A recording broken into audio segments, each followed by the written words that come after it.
On, we have now an NBFC company which we will analyze, and we want your comments on finance companies more generally. Home First Finance is on our radar on the back of Q1 earnings. And well, there is, as always, this issue of stress. So let's invite, do we have the management with us? Okay, it was a sequential rise in yields. Manoj Vishwanathan, the Managing Director and CEO at Home First, joins in. Mr. Vishwanathan, thank you very much for joining us. Well, first up, how has the collections been? I mean, is July a big improvement over the first quarter? Even June was a huge improvement over April and May. Okay. And July is better than June. So the impact was fairly temporary. It was basically from middle of April to about end of May was basically the impact. And this time the impact was different. Most of the customers, I think, had health issues rather than income issues. So once they were able to kind of surpass that, they came back, they started making good debt payments. So can you tell us what was the collection efficiency exactly? You said that month on month there's been an improvement, but what has it been on an average and how much has the collection efficiency improved to? Sure. In March, for example, we had the best collection efficiency of 98.5. And post that, if you look at April and May, April came down to 95 and May was 94. But June again picked up to 97.6.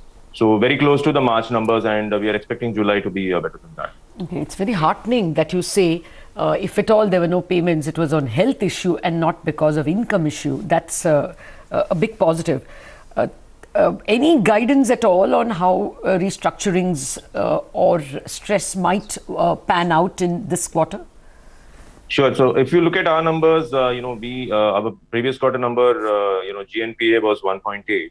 I mean, that was without any restructuring in the prior period. So we did not do any restructuring in the framework one. This quarter, we did do restructuring of about 60 basis points. And also we had a slippage of 10 basis points. So we ended with a GNPA of 1.9. With an additional 60 basis points restructured.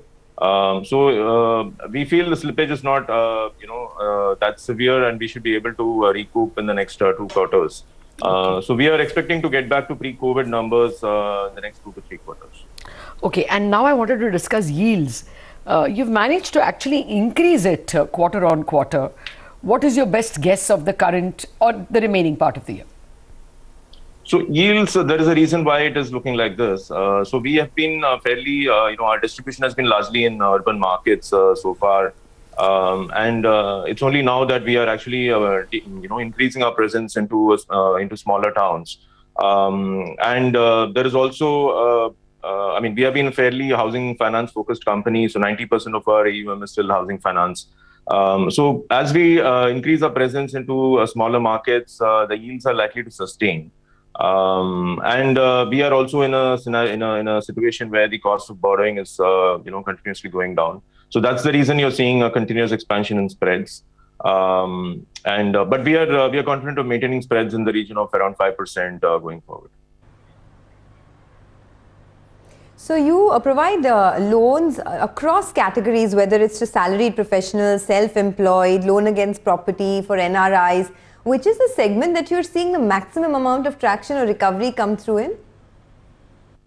So recoveries generally, the formal salaried segment, customers who are getting their salary credit in the bank, they are the most resilient.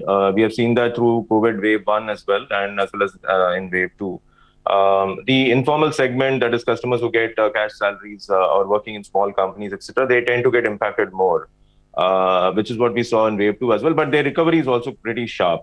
So somebody who is, for example, driving an auto rickshaw, his income gets impacted when there is a COVID lockdown, but his income also comes back sharply when the lockdown is lifted, and it kind of returns. I mean, it comes back to almost like a formal salaried segment level.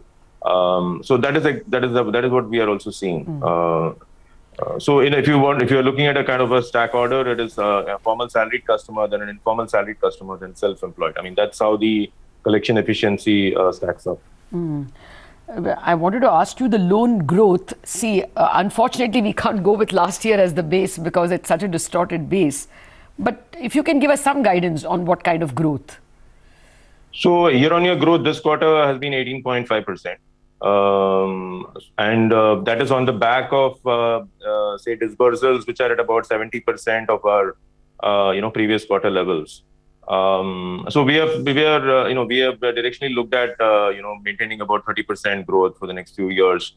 So we are fairly confident of, reaching those numbers. All right, that sounds good actually, if it's 30% and you expect your yields to be maintained. Thank you very much for joining us, Manoj Vishwanathan. Have a great FY22. Thank you so much. Okay, I have to get Gurmeet on this. I don't know if you track Home Finance itself, but Home First itself. But basically, in the NBFC space, what will you recommend?